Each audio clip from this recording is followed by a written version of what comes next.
Kapan kita sudah mengetahui itu adalah akad kita, ya, itu adalah sebuah rahasia. Apapun sifatnya akad maka harus dipatuhi selama tidak ada kemaksiatan di dalamnya.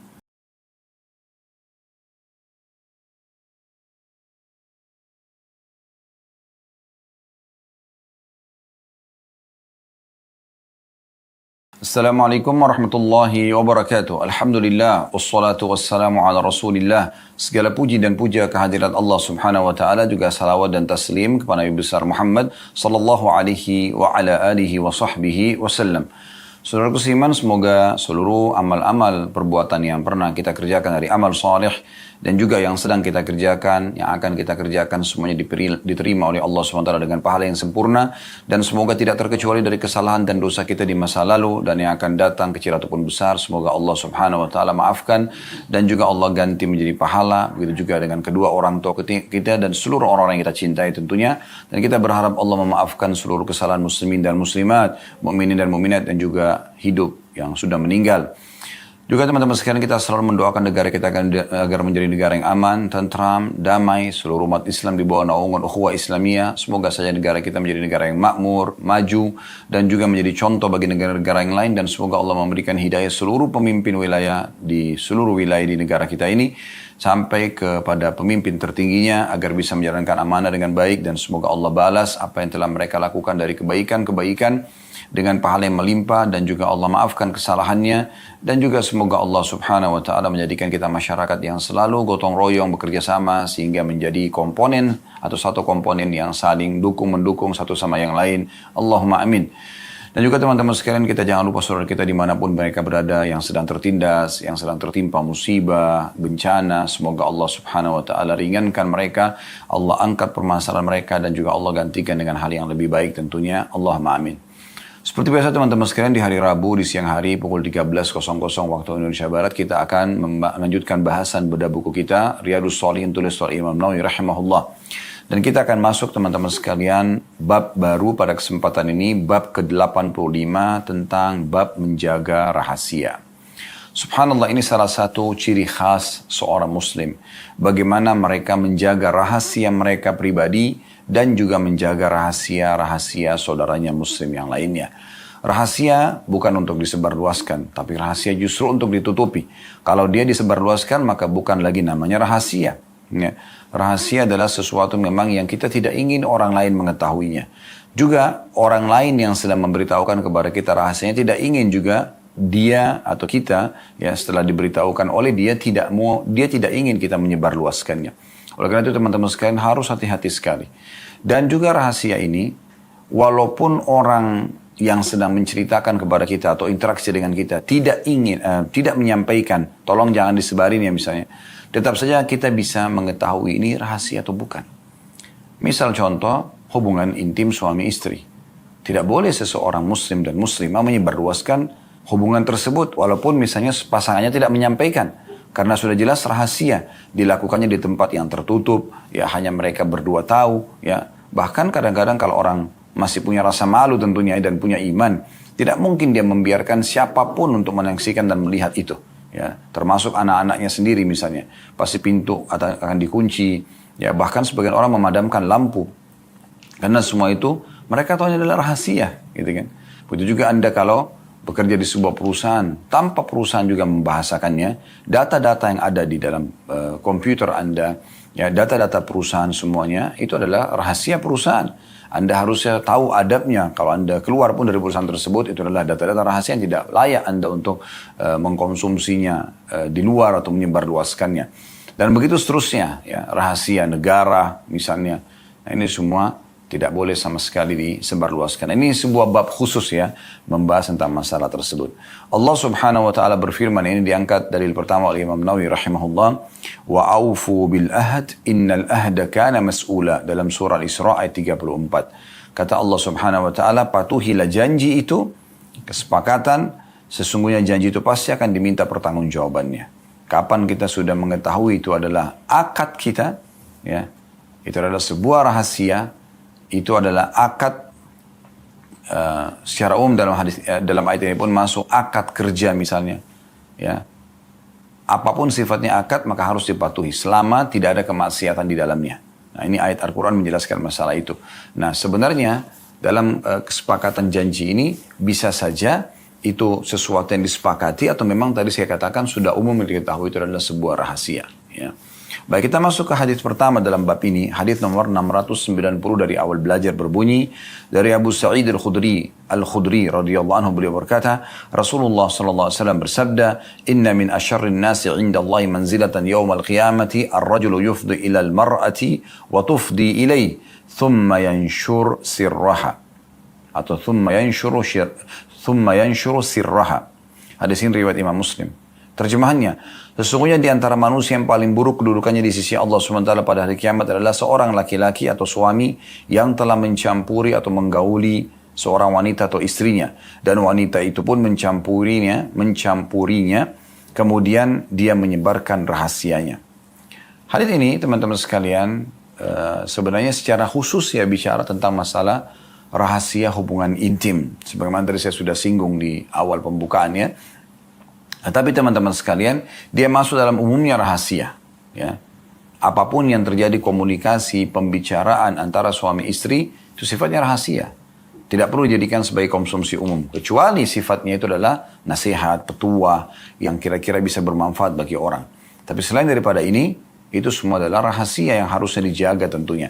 Ya, ini poin yang harus diperhatikan baik-baik. Tapi secara khusus saya katakan adalah hubungan intim, ya. Hadits ini dimasukkan oleh umumnya ulama hadits dalam bab tentang larangan seorang suami dan istri menceritakan ya apa yang telah mereka lakukan satu sama yang lain. Nah, ini poin penting ya, berhubungan dengan masalah hubungan intim itu. Ini dikuatkan dengan hadits yang lain di mana Nabi SAW pernah berkata selepas sholat subuh kepada muslimin yang hadir pada saat itu, mungkin seseorang laki-laki di antara kalian dan perempuan juga menceritakan apa yang mereka lakukan dalam hubungan biologis.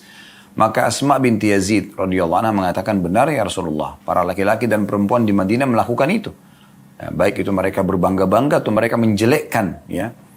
Ada yang bangga, oh istri saya begini, oh suami saya begini. Atau mungkin dia menjelekkan, suami saya atau istri saya tidak memuaskan. Contoh. Maka kata Nabi SAW, jangan kalian lakukan itu.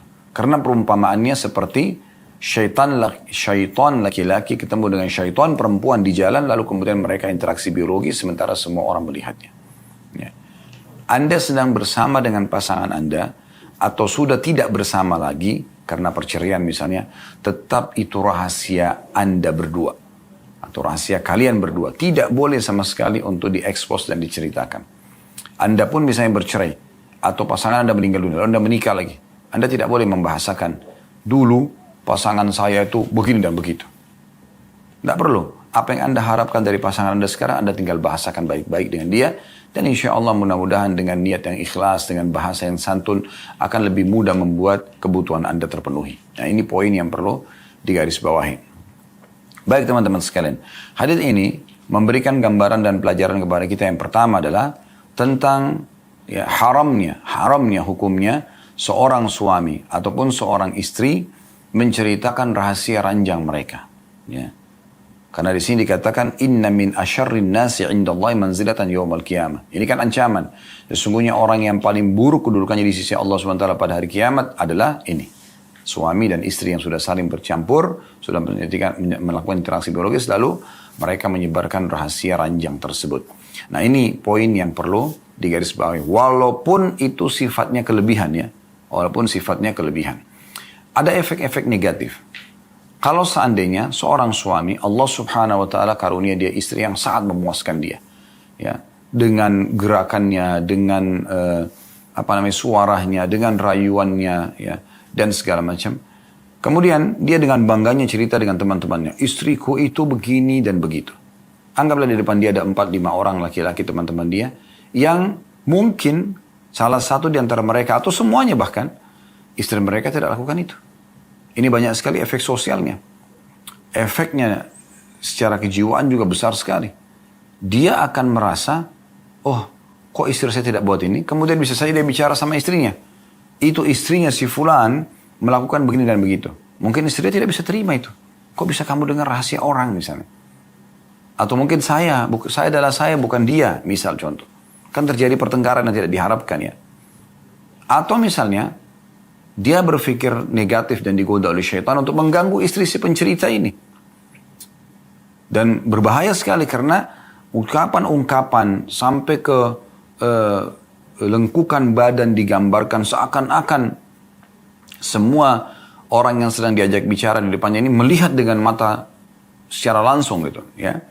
Dan diceritakan lengkungannya, diceritakan rambutnya, diceritakan bajunya, diceritakan lengannya, diceritakan pahanya dan seterusnya. Ya.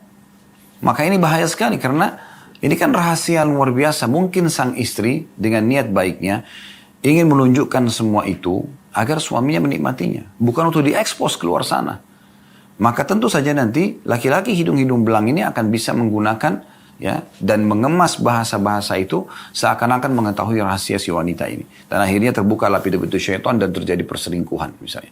Bahkan lebih jauh daripada itu bisa terjadi pemerkosaan dan ini bahaya sekali. Begitu juga sebaliknya, kalau kita beri contoh kalau seorang wanita, Allah karuniai dia seorang suami yang sangat memuaskan dia. Masya Allah semuanya dia puas dari sisi biologis. Sampai dia betul-betul ya udah tidak bisa mengucapkan dengan kata-kata karena suaminya selalu ya memuaskan dia dari semua sisi yang dia harapkan. Kelembutannya, ya, gerakannya, harumnya dan seterusnya.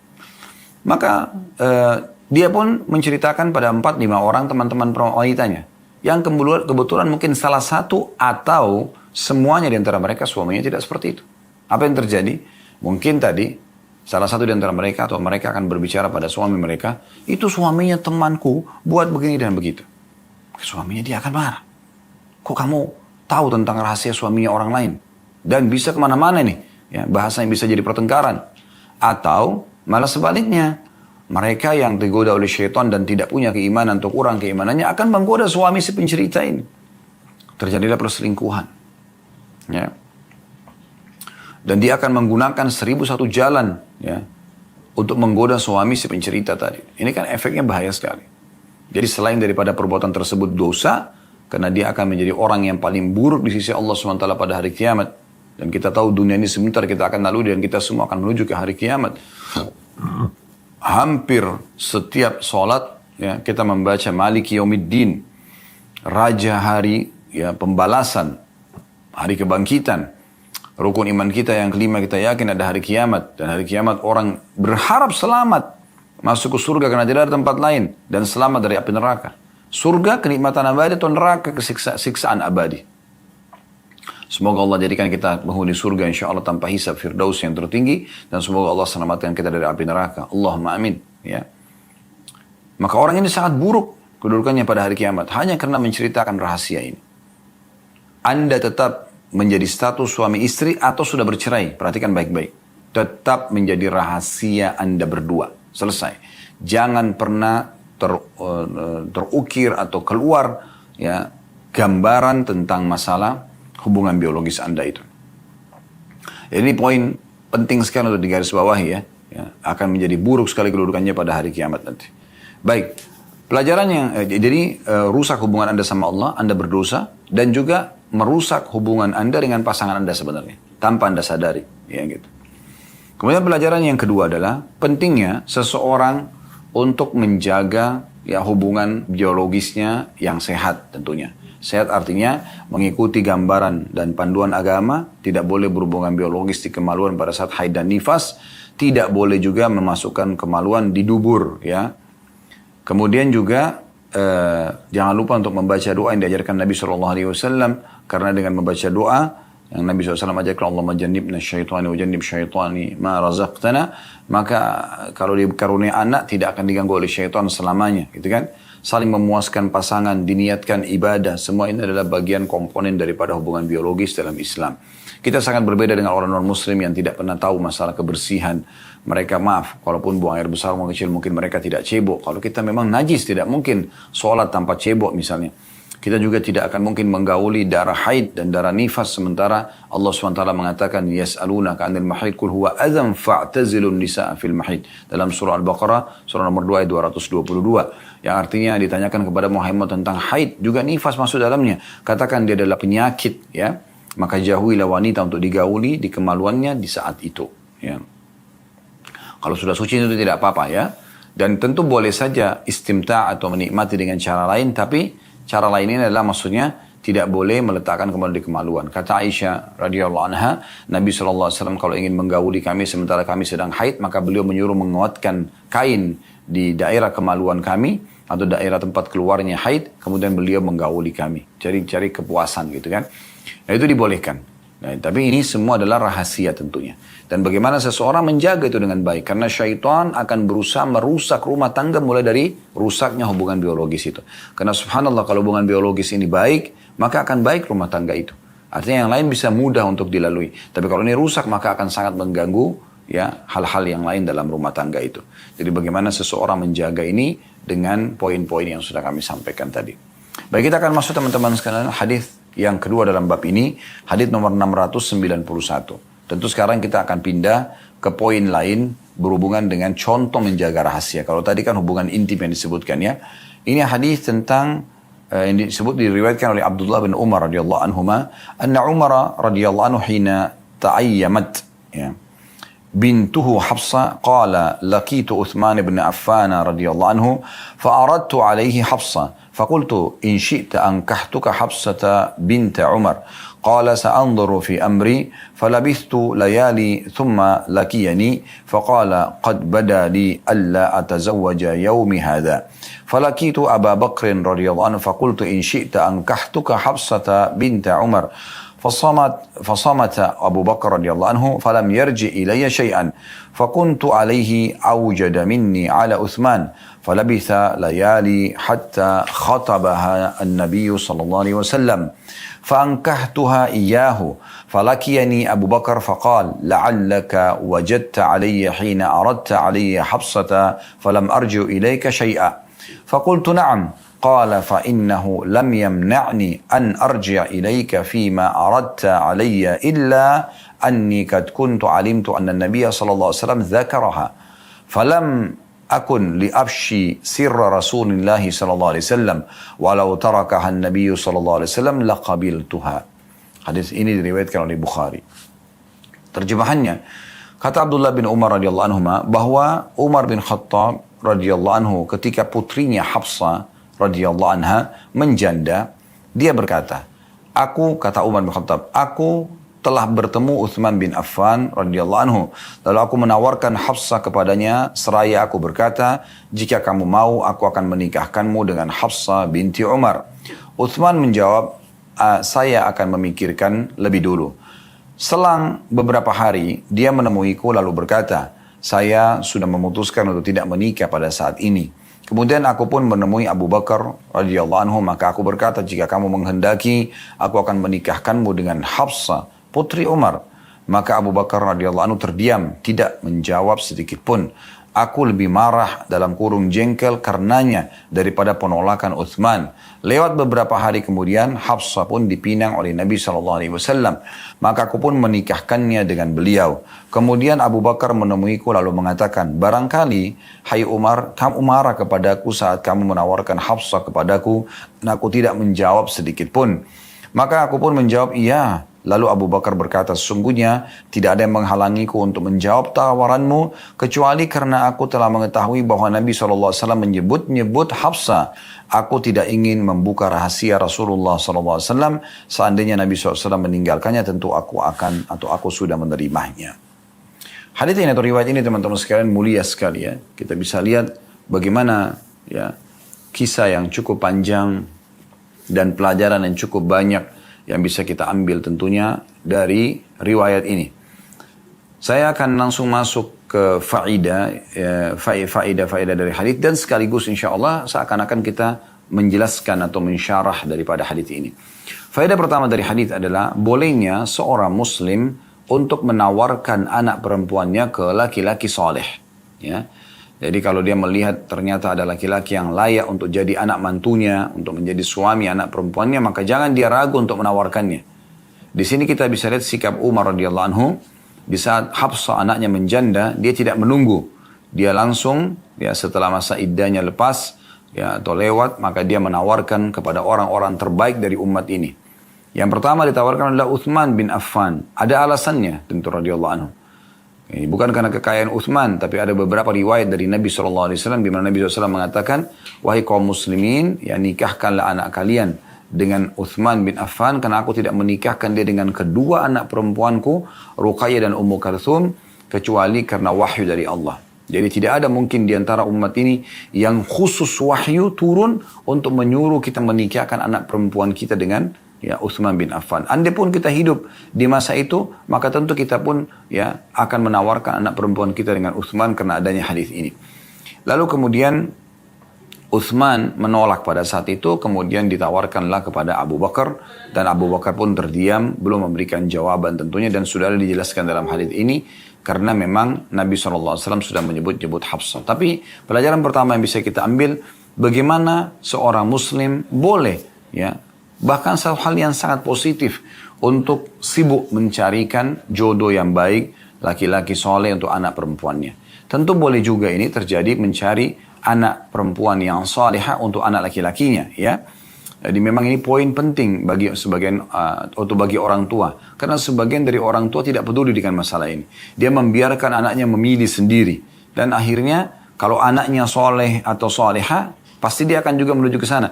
Tapi kalau tidak, maka mungkin dia akan ya terpengaruh dengan teman-temannya dan mencari pasangan yang tidak layak sama sekali untuk menjadi panduan hidup. Hanya sekedar tertarik secara fisik, hanya karena sekedar suka-sukaan, atau naudzubillah mungkin ada yang hamil duluan sebelum nikah ya. Maka ini hal-hal yang sangat negatif. Oleh karena ini pelajaran penting sekali. Bagaimana sosok orang tua, ibu dan ayah tidak melepas anaknya sampai bahkan dalam pernikahannya. Dan bukan hanya sekedar pada saat dia gadis dan bujang. Tapi di sini kasus Hafsah adalah sudah menjanda. Ayahnya, walihnya sibuk untuk mencarikan orang-orang saleh. Ya. Dan saya sudah bilang tadi, mencari yang terbaik dari umat ini diambil daripada dua figur ini, Utsman bin Affan dan Abu Bakar radhiyallahu anhu. Padahal sebenarnya banyak orang yang sepadan umurnya dengan ya Hafsah, tapi Umar bin Khattab mencari orang yang terbaik untuk anak gadisnya atau anak perempuannya. Nah, di sini sudah janda ya. Pelajaran yang kedua dari hadis yang bisa diambil adalah bolehnya seorang muslim menerima atau menolak lamaran. Bolehnya seorang muslim menerima atau menolak lamaran, ya. Di sini Utsman bin Affan ya, langsung memberikan jawaban setelah beberapa hari memikirkan dan merenungi penawaran Umar bin Khattab. Kemudian dia memberikan jawaban kalau dia tidak mau untuk menikah di saat itu. Dan ini bahasa yang sangat santun ya. Sebenarnya dia tidak mungkin dia tidak cocok, mungkin dia memang belum ingin menambah istri mungkin ya. Walaupun poligami terjadi pada masa itu ya, dan memang umum terjadi di kalangan para sahabat. Dan di saat itu Utsman bin Affan punya istri, Abu Bakar punya istri, dan Hafsah ditawarkan oleh Umar bin Khattab untuk anaknya untuk menjadi melalui hidupan poligami ya. Jadi di sini bolehnya seorang muslim menolak lamaran ya. Kemudian pelajaran yang ketiga yang bisa diambil adalah bolehnya seseorang mendahulukan poligami dari monogami. Karena Umar bin Khattab menawarkan anaknya Hafsah untuk poligami. Ya. Dia lihat maslahat dan mudaratnya. Karena banyak orang kadang-kadang berpikir, tidak, anak saya lebih baik nikah sama bujang saja. Gitu kan. Padahal sebenarnya belum tentu bujang lebih baik daripada orang yang sudah beristri. Gitu kan. Yang penting tentunya orang yang layak dan saleh. Gitu kan. Juga punya transparansi dalam masalah pernikahannya. Ya. Bukan tentu sembunyi-sembunyi ya. Ini juga pelajaran. Pelajaran yang keempat yang bisa diambil adalah bolehnya ya, seseorang atau harusnya seseorang untuk menjaga rahasia saudaranya muslim. Ya. Dan ini jadi pelajaran kita bagaimana sikap Abu Bakar radhiyallahu anhu. Rupanya sebelum dia ditawarkan oleh Umar bin Khattab agar menikahi Hafsah, karena pada saat kalau itu Abu Bakar siap pada saat itu, maka dinikahkan langsung oleh Umar. Gitu kan. Bisa langsung jadi istrinya.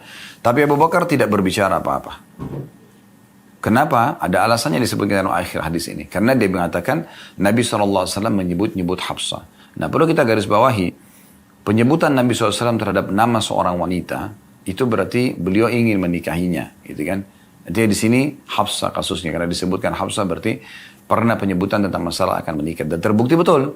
Beberapa hari saja lewat dari diamnya Abu Bakar, maka Nabi SAW pun menikahi Hafsah. Dan di sini alasan Abu Bakar kenapa dia tidak ingin memberikan jawaban kepada Umar, karena dia sudah tahu lamaran Nabi akan datang. Dan dia biarkan saja Nabi SAW yang menyampaikan kepada Umar. Bukan dia yang menyampaikannya kepada Umar gitu kan.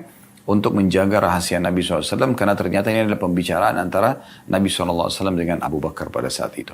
Dianggaplah misalnya Abu Bakar ini si A, Nabi SAW si B. Si B berbicara dengan si A. Saya ingin melamar si C. Hafsah di sini posisinya. Gitu kan. Maka posisi Abu Bakar di sini subhanallah. Bukan karena dia lihat kesempatan nih, Hafsah janda. Dia nikahi duluan. Enggak. Tapi Nabi SAW sudah lebih dulu mengucapkannya. Dan dianggapnya sebuah rahasia seorang muslim. Dia punya harapan, dia ingin menikahi Hafsah. Maka Abu Bakar pun menahan diri. Dan lebih mendahulukan Nabi SAW. Selain beliau memang Nabi, ini berlaku pada umumnya kita. Artinya kalau ada seorang muslim dan saudaranya muslim lebih berharap untuk menikahinya, silahkan. Didahulukan saja. Gitu kan. Karena di sini kata Abu Bakar, kalau seandainya Nabi SAW tidak menikahinya, aku akan menikahinya. Karena di sini Abu Bakar memang diajak bicara oleh Nabi SAW bahwasanya Nabi akan menikahi Hafsah. Nah ini juga dianggap rahasia oleh Abu Bakar. Ini luar biasa ini, ya. Karena memang Nabi berbicara hanya dengan Abu Bakar tentang akan melamar Hafsah. Jadi bukan malah menunggangi keadaan dan kesempatan ini justru untuk yang menikahi Hafsah. Padahal sebenarnya Umar memang sedang menawarkan kepada Abu Bakar. Ya. Tentu memang di sini karena Nabi SAW posisinya sangat mulia ya. Tapi kita bisa, kita pun mungkin kalau sedang berhadapan dengan hal yang sama dengan Abu Bakar, kita pasti akan dahulukan Nabi SAW. Bahkan anak-anak kita pun kita akan nikahkan dengan Nabi SAW. Tetapi yang pelajaran bisa kita ambil, selain Nabi SAW, kalau ada seorang muslim dan saudaranya muslim mengatakan, saya ingin melamar si fulan. Itu dia punya, anaknya si fulan misalnya. Dia punya anak gadis. Saya dengar anaknya soleha, anaknya begini dan begitu. Saya rasa cocok. Si A bicara sama si B dengan ini. Si B nggak boleh menunggangi keadaan di sini. Karena ini sudah rahasia, dia sudah bicara. Lalu kemudian karena dia tahu, oh pesana punya kelebihan. Dia lamar duluan. Enggak. Dia berikan kesempatan saudaranya muslim. Karena ini seakan-akan sebuah rahasia. Gitu kan. Dan dia boleh saja melamar kalau memang saudaranya ini batal. Ya, Allahu'alam. Baik teman-teman sekalian, kita melanjutkan 2 buah hadis yang tersisa dalam bab ke-85 ini. Masalah menjaga rahasia. Dan kita akan langsung bacakan saja hadis ketiga dalam bab ini dan urutan 692 dari awal belajar. Ya. Yang berbunyi dari Aisyah radhiyallahu anha.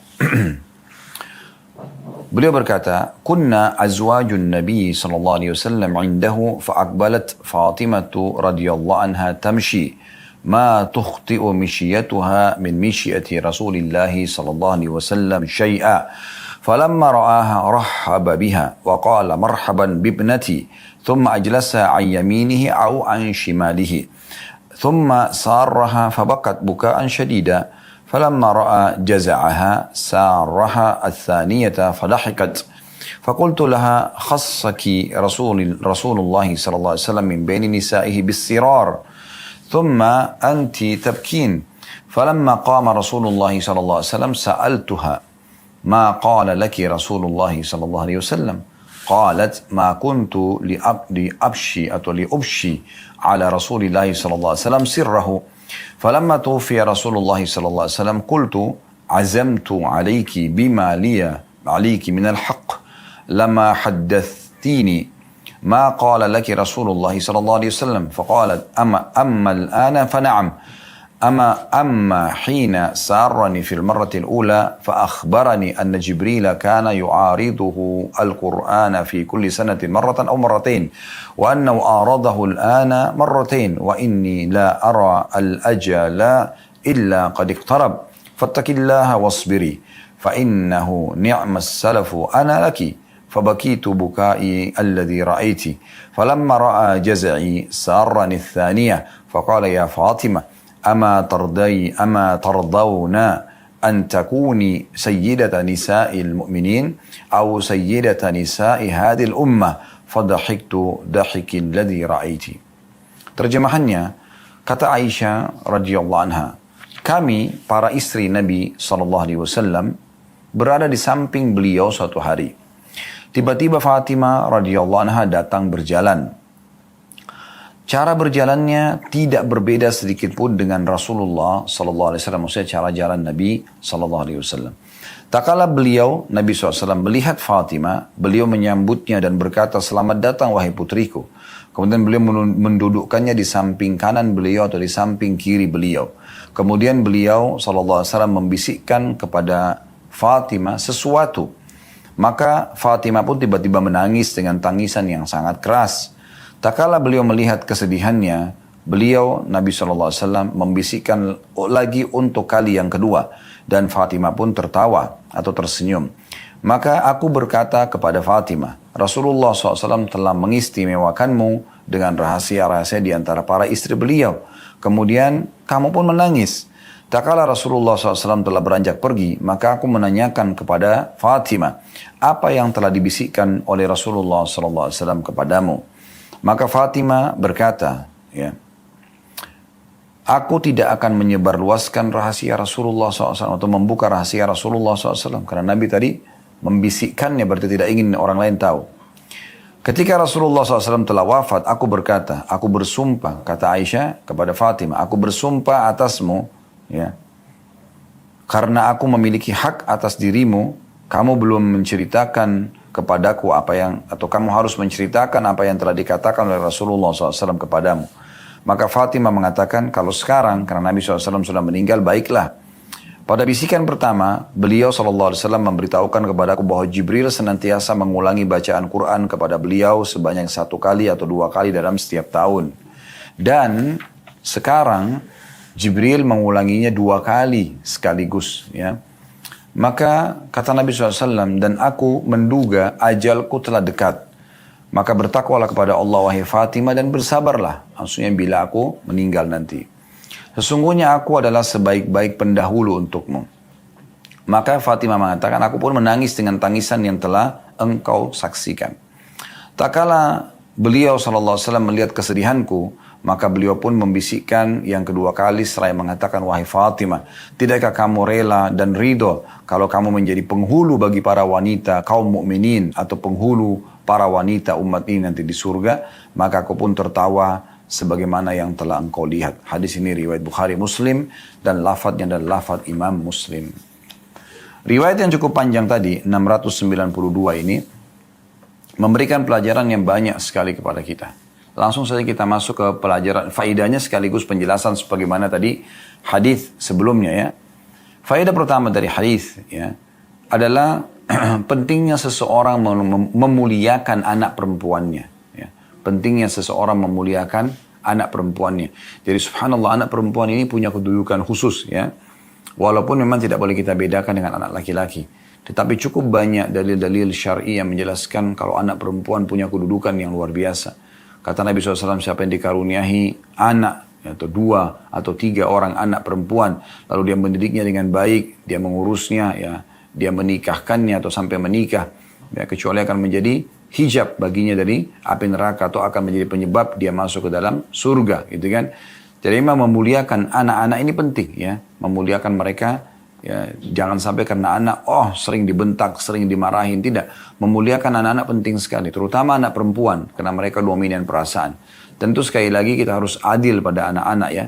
Tetapi di sini karena kasusnya adalah Fatimah radhiyallahu anha, Nabi SAW memuliakannya. Di depan para istrinya pun pada saat para istri sedang duduk bersama Nabi SAW, maka Fatimah masuk dan langsung Nabi SAW menyambutnya sambil mengatakan, marhaban ya benati, selamat bertemu wahai ya anak perempuanku. Lalu Nabi SAW dudukkan secara khusus di sebelah Nabi SAW dan dikatakan sebelah kanan atau sebelah kiri. Jadi pelajaran pertama, faedah pertama adalah bagaimana pentingnya seorang muslim memuliakan anak-anak mereka ya. Tentu di sini memuliakan artinya memberikan hal-hal yang baik kepada mereka. Bukan ya memberikan kesempatan anak-anak untuk mengatur orang tuanya. Ini keliru ya. Karena ada sebagian orang tua, mereka malah memberikan peluang agar anak-anaknya bahkan masih di bawah umur untuk mengatur orang tuanya. Saya berapa kali bertemu dengan jemaah, ada di antara mereka yang sudah berumur 30 tahun, 40 tahun. Anaknya umur 7 tahun, 8 tahun. Tapi setiap kali mau pergi ke satu tempat, bagaimana bang? Bagaimana kak? Ya. Anak yang ditanya, mau nggak pergi ke sana? Untuk apa ditanya anak seperti ini? Harusnya Anda sebagai orang tua membiasakan mereka ikut dengan Anda, bukan Anda yang ikut dengan mereka. Gitu kan? Sama juga dengan penawaran makanan, sering kami bahasakan ini. Jadi dalam menawarkan makanan, dalam menyajikan makanan, sajikan saja. Dan mengatakan, nah ini adalah rezeki dari Allah, kita nikmati bismillah dan bersyukur setelah itu. Biasakan pola itu ada. Kalau kapan Anda selalu menawarkan mau makan apa, akhirnya nanti makanan-makanan yang Anda tawarkan ini kapan tidak bisa Anda siapkan, mereka akan kecewa pada Anda. Dan ini awal pintu kedurhakaan tanda kutip di sini. Harusnya jangan, dihindari. Begitu juga dengan pakaian, berikan mereka pakaian. Dan biasakan mereka selalu menerima pakaian yang sudah Anda siapkan untuk mereka. Nah ini poin penting sekali ya dalam pendidikan anak. Dan tentu sambil kita muliakan mereka. Maksudnya kita berikan makanan yang terbaik, minuman yang terbaik, pakaian yang terbaik, tempat tinggal yang terbaik, ya, panduan hidup, nasihat-nasihat yang baik, lembaga pendidikan yang baik, ya, fasilitas yang umum yang digunakan kamar tidur, ranjang, lemari, baju dan seterusnya, semua kita berikan yang terbaik dengan niat untuk memuliakan anak-anak kita. Itu dibolehkan. Nah ini faedah yang bisa diambil dari hadis, ya. Faedah yang pertama itu memuliakan anak-anak, terutama anak perempuan di sini, ya. Kemudian yang kedua yang bisa diambil faedah dari hadis adalah bolehnya ya, dalam kehidupan poligami seseorang laki-laki untuk mengumpulkan para istrinya, walaupun tidak setiap saat, gitu kan. Di sini ya Aisyah mengatakan di awal riwayat, kami para istri Nabi satu hari pernah duduk di sekitar Nabi SAW atau bersama beliau. Perhatikan riwayatnya begitu kan. Kunna azwajun Nabi SAW indahu. Kami para istri Nabi satu hari pernah berada di sisi beliau semuanya bersama-sama. Ya, kebersamaan ini penting tentunya, tapi tidak setiap saat. Tapi ada waktu-waktu di mana mereka mungkin bisa bertemu, ya, di saat Anda lihat maslahatnya ada di situ. Nah, pelajaran yang ketiga yang bisa diambil dari hadis adalah tentang bagaimana bolehnya seseorang menyampaikan rahasia kepada orang lain tanpa memberitahukan kepada orang yang lain juga. Misalnya di sini Nabi SAW beritahukan kepada Fatimah dan tidak memberitahukan pada istri-istri beliau, ya.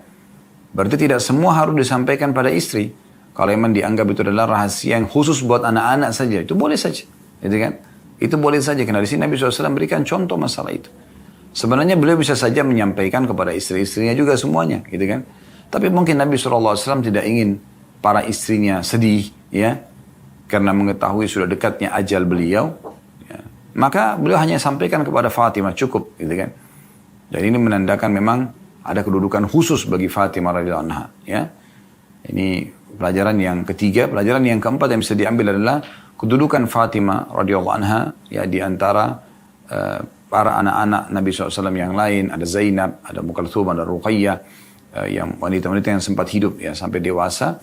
Kalau yang laki-laki Al-Qasim, Abdullah dan Ibrahim meninggal pada saat mereka masih kecil, ya, masih belasan bulan gitu, ya. Nah kalau di antara anak-anak Nabi SAW, maka Nabi SAW mengkhususkan Fatimah. Ini mirip dengan bagaimana Nabi Yaqub alaihissalam mengkhususkan Yusuf. Pengkhususan sini maksudnya adalah ada hal-hal mungkin karena khidmah, karena keramahan, karena apa segala macam. Maka anak-anak ini punya kelebihan khusus gitu. Maka Nabi SAW menyampaikan kepada Fatimah hal ini dan tidak menyampaikan pada istri beliau. Padahal sebenarnya bisa saja disampaikan mumpung kumpul semua, ya, langsung disampaikan. Dari sini dibisikkan khusus kepada Fatimah karena alasan banyak itu. Di antaranya mungkin karena agar Nabi SAW ya, ingin menunjukkan tentang hukum bolehnya menyampaikan rahasia begini dengan anak, juga supaya mungkin para ummahatil mukminin tidak bersedih, ya, karena mengetahui Nabi SAW sudah dekat ajalnya, ya, kedudukannya Fatimah sendiri secara pribadi untuk ditunjukkan tentunya, dan seterusnya. Pelajaran kelima dari hadis yang bisa diambil adalah pentingnya menjaga rahasia, dan ini yang jadi saksi bahasan kita. Bagaimana Fatimah radhiyallahu anha pada saat mengetahui Nabi SAW membisikkan kepada beliau, berarti menandakan rahasia. Datang Aisyah bertanya langsung setelah Nabi SAW berdiri, apa yang Nabi bisikkan? Dia mengatakan, saya tidak akan membuka apa yang Nabi sudah rahasiakan. Perhatikan sangat pekah bagaimana Fatimah Al-Batul radhiyallahu anha, ya, yang benar-benar, ini julukan beliau Al-Batul, ya, orang yang luar biasa, sangat dekat dengan Allah SWT, dekat dengan Nabi SAW. Fatimah radhiyallahu anha langsung mengatakan, saya tidak akan mungkin menyampaikan rahasia Nabi SAW. Karena kalau Nabi ini bukan rahasia kan pasti Nabi sudah sampaikan. Sementara di situ hanya ada istri-istri Nabi dan anaknya saja satu orang, Fatimah. Ya, jadi harusnya Nabi bisa sampaikan, tapi karena Nabi tidak sampaikan, dibisikkan berarti rahasia. Coba bayangkan. Ya. Kalau ada yang menyebutkan kepada Anda melalui secara langsung lisannya atau melalui tulisan, ketik ini rahasia misalnya, maka tidak boleh Anda beberkan, gitu kan? Tidak boleh Anda beberkan. Ya, karena ada sebuah hadis yang mulia ya, hati-hati sekali kata Nabi SAW, siapa yang sengaja mencari-cari aib saudara muslim, bahkan menyebarkan rahasianya, maka Allah pun akan membongkar rahasia dia, ya, atau aib dia, walaupun dari dalam rumahnya. Maka ini poin penting, ya gitu. Dan ini jadi saksi bahasan kita. Kemudian pelajaran yang selanjutnya yang keenam adalah bagaimana Nabi SAW ya mengetahui dan merasakan kalau ajal beliau akan dekat atau sudah dekat. Ya. Jadi ini adalah tanda-tanda di mana Nabi SAW mengetahui, oh ternyata dengan seringnya Al-Quran diulangi, tadinya setahun sekali atau setahun 2 kali, maka sekarang bisa langsung 2 kali selalu berturut-turut, maka berarti menandakan ajal sudah dekat. Ya.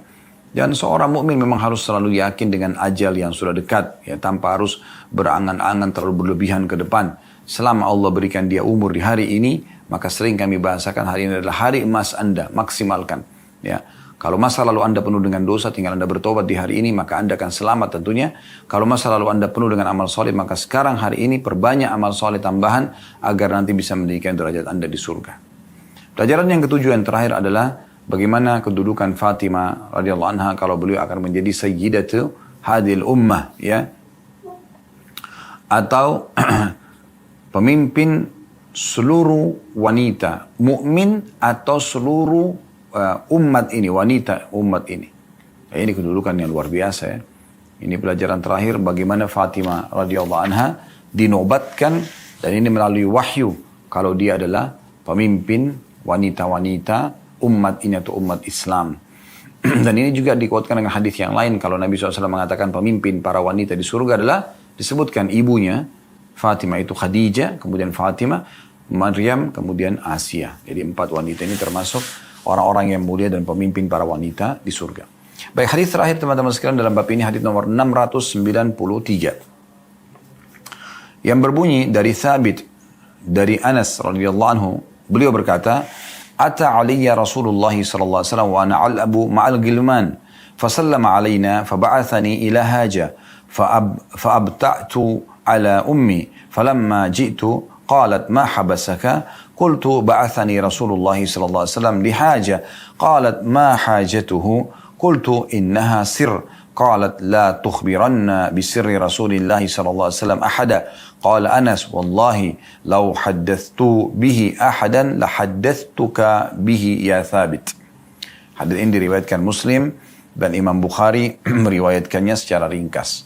Terjemahannya, kata Anas, ya, pada saat itu menceritakan pada Thabit. Thabit ini seorang, ya, sahabat atau teman dekatnya Anas. Anas mengatakan, aku pernah didatangi oleh Rasulullah SAW ketika itu aku bermain-main dengan anak-anak kecil, karena memang beliau masih kecil pada saat itu. Lalu Nabi SAW mengucapkan salam kepada kami dan menyuruh aku untuk satu keperluan beliau. Akhirnya aku pun terlambat pulang kepada ibuku karena sibuk membelikan hajat-hajat Nabi SAW. Ketika aku pulang, ibuku bertanya, apa yang telah membuatmu terlambat balik? Maka aku berkata, aku telah disuruh oleh Rasulullah SAW untuk membeli suatu keperluan. Lalu ibuku bertanya, apa keperluan beliau? Aku menjawab, itu rahasia. Maka ibuku berkata, jangan memberitahukan rahasia Rasulullah SAW kepada siapapun. Lalu Anas berkata, demi Allah, seandainya aku memberitahukan kepada seseorang, tentu akan memberitahukan kepadamu, wahai Thabit. Thabit adalah sahabat dekat, ya, Anas radhiyallahu anhu majma'in. Baik, hadis ini teman-teman sekalian adalah hadis terakhir dalam bab ke-85 tentang masalah bab menjaga rahasia. Kita akan langsung masuk ke faidahnya dan juga sekaligus, ya, penjelasan tambahan daripada atau syarah daripada hadis ini. Pelajaran pertama tentang pentingnya seseorang bermuamalah, ya, sebagai seorang muslim baik, ya, dengan orang yang seumur dengan dia ataupun atau dengan anak-anak. Nabi SAW dalam beberapa kali dikatakan mengucapkan salam kepada orang dewasa, laki-laki, perempuan, anak-anak. Nah, di sini anak-anak juga diucapkan salam oleh Nabi SAW. Dan juga Nabi SAW melibatkan anak-anak dalam banyak aktivitas gitu kan. Jadi jangan sampai kita menganggap remeh, kecuali memang dia belum menguasainya. Tapi di saat dia menguasai sebuah bidang, jangan melihat umur. Bukankah Nabi SAW mengangkat Usama bin Zaid di umur 17 tahun untuk memimpin pasukan perang di akhir hidup Nabi SAW. Dalam pasukan ada Abu Bakar, ada Umar, ada Uthman, ada Ali, ada sahabat-sahabat Nabi yang senior. Bukankah Nabi SAW pernah melibatkan beberapa orang sahabat dalam perang Uhud karena mereka punya keterampilan dalam berperang, seperti Rafi ibn Khadij radhiyallahu anhu yang umurnya masih berapa belas tahun, antara 13 atau 14 tahun, karena dia ahli dalam memanah, ya, seingat saya, maka diloloskan oleh Nabi SAW. Dan ada beberapa sahabat-sahabat Nabi yang lain seperti itu. Jadi kita perlu melibatkan anak-anak kita, terutama kalau memang mereka terlihat dewasa, terlihat bijaksana, boleh kita libatkan dalam menyelesaikan hajat-hajat kita atau kita menyampaikan rahasia. Pelajaran yang kedua, pentingnya mengucapkan salam kepada semua muslim, termasuk anak-anak. Nah ini kenapa kita singgung teman-teman sekalian, karena banyak di antara orang tua masuk ke dalam kamar anaknya, salam aja enggak, langsung to the point berbicara. Telepon anaknya juga sama, langsung to the point, tidak mengucapkan salam.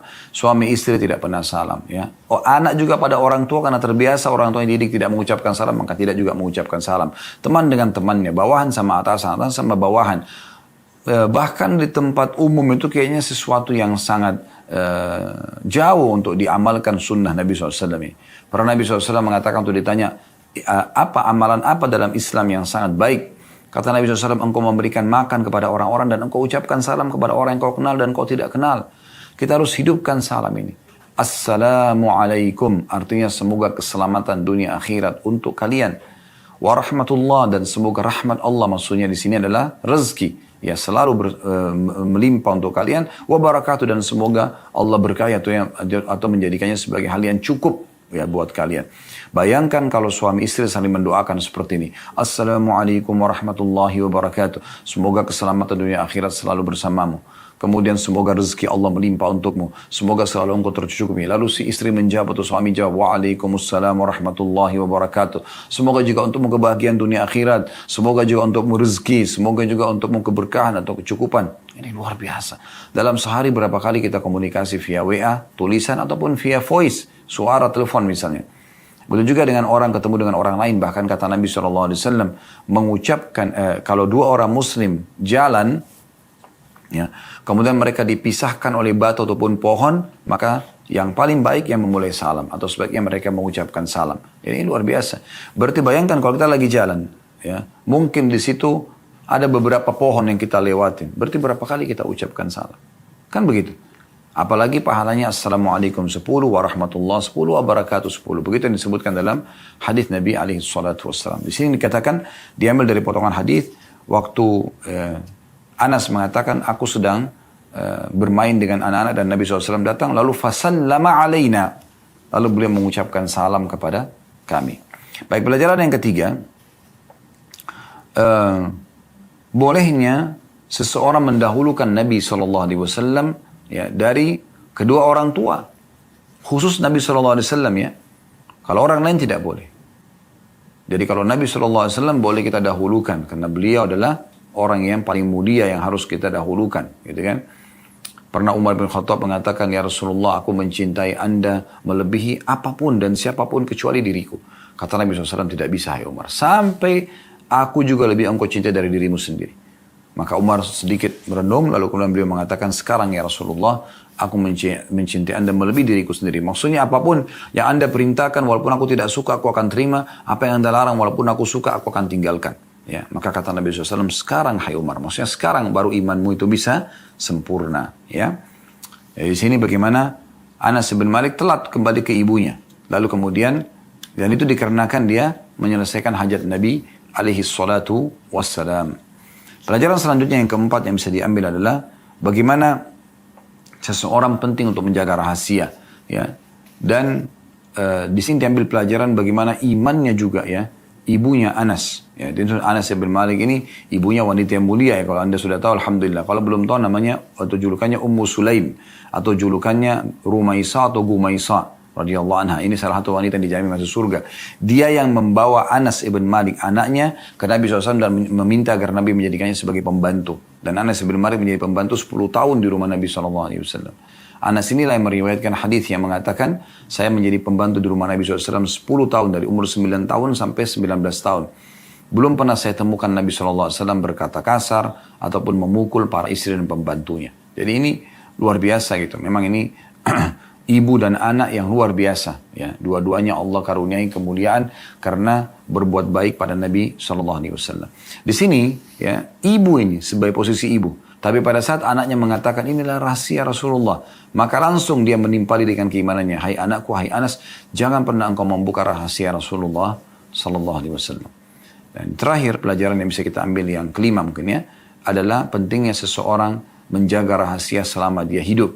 Ya, bagaimana di sini Anas bin Malik mengatakan, hai Thabit, kalaupun saya akan ceritakan rahasia yang Nabi suruh beli atau ada hajat Nabi itu, maka engkau adalah orang yang paling layak untuk aku ceritakan. Artinya aku tidak akan ceritakan.